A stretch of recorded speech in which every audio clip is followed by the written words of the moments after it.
Hello and welcome back. This is video number 3, and we're going to talk about the desire trigger.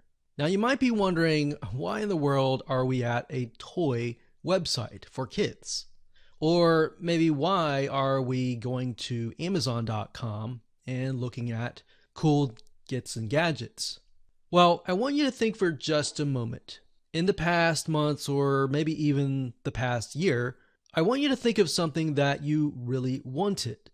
Was it a car? Was it something mental, a relationship? What could it be? So you could even think of it from your kid's perspective.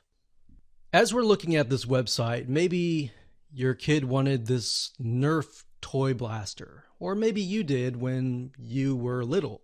So if you think back to those days, what was it? What was it about it that you really, really wanted? Now, if you can jot that down as part of an exercise, just jot down what kind of emotions, why you wanted exactly maybe that or maybe something else.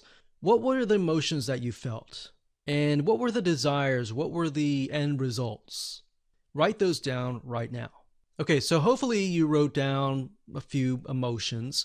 The reason why I wanted you to take this little exercise is because this is really what your customers are all about. You need to think about how you can motivate them from video 1, video 2, video 3, lesson, whatever, and motivate them by showing them that, okay, if you complete video 1, you'll get here. If you complete video 2, you'll get this desired result. If you complete half of this video course, you will get to this point and you'll be halfway there, but you'll get this and that. So hopefully that makes sense. Basically, you want to, number 1, give them a quick overview of what to expect so that they know exactly what is coming. If they know exactly what is coming, then they can get excited, right? They can get excited about what's actually to come. So that's why I'm showing this to you, is because it's a very similar concept of you wanting something or someone that you know wanting something. So even as adults, if we go to Amazon.com and maybe we're looking at shoes, maybe we want them because they will help us run better. Maybe our feet hurt, or maybe they'll just make us look more stylish, right? So that's why you need to understand your students, understand what they want to achieve. Now, obviously, the reason why they bought your course in the first place was because they wanted to achieve something. So just reiterating that in itself can actually be a big motivational factor or a desire trigger.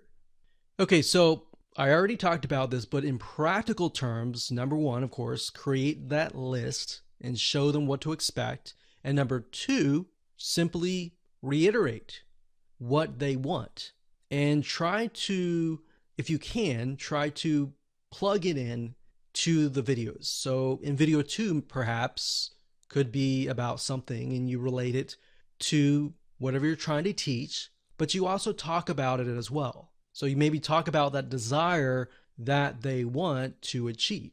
And video number 3, you'll talk about the next step, what to do there, but also reiterate that desire. So along, you're just reminding them why they bought the course in the first place, because they had that excitement. You want to keep it exciting so that they complete the course. Now, like for example, this course, you could take it and you could add things in between. So there's a variety of things that you can do to make it interesting. And of course, only you really would know that, but we'll give you some practical application on how to go about doing that. Now, another way to achieve this is by creating a roadmap. So you can create a mind map or a roadmap or something to show them what's ahead. Now, a lot of people tend to be visual learners or kinesthetic, so they learn better by actually seeing. So to achieve that, you will definitely need to get access to something that can help you create roadmaps. So here are a few sites that will allow you to do that. Pictochart.com is one of them, and this site allows you to create infographics, and a lot of the infographics look really interesting and they have that kind of roadmap look. So not everyone, but some of them, and they have a ton of templates that you can pick and choose from. So if we go under here and we click on infographics, just to give you an idea of what this looks like. So this one here, for example, this is a good way to show it, or camping. This is a good way to show a roadmap and what to expect. And using graphics as well can help with that. So let's just go to this one right here. And actually, when I scroll down, you can see that this is a good example of a roadmap. So you can have video 1, 2, 3, 4, 5, 6, and give them an idea of about what to expect and how that integrates with their actual desire. Now, some of these don't necessarily look like a roadmap, so of course steer clear of those, but the ones that do, definitely want to pick those up. Now, pictochart.com is not the only place where you can find infographics. There are many other places out there. Another place is called graphicriver.net. So we can go here, graphicriver.net, and type in infographic roadmap, click enter, and let's see what we get. So the first one, you can see it looks like a race car track. Now, obviously, when you pick infographics, make sure that they fit your demographics. In other words, they fit who you're actually going to target. So if this fits your course, then great, pick and choose that. So you see, this way your student can actually see, okay, this is video 1 or step 1, step 2, step 3, step 4, step 5. And this is what they can expect.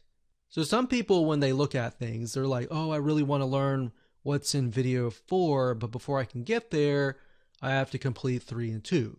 Or, oh, I really want to look at 5 or 4 and 5, but I got to complete these to get there.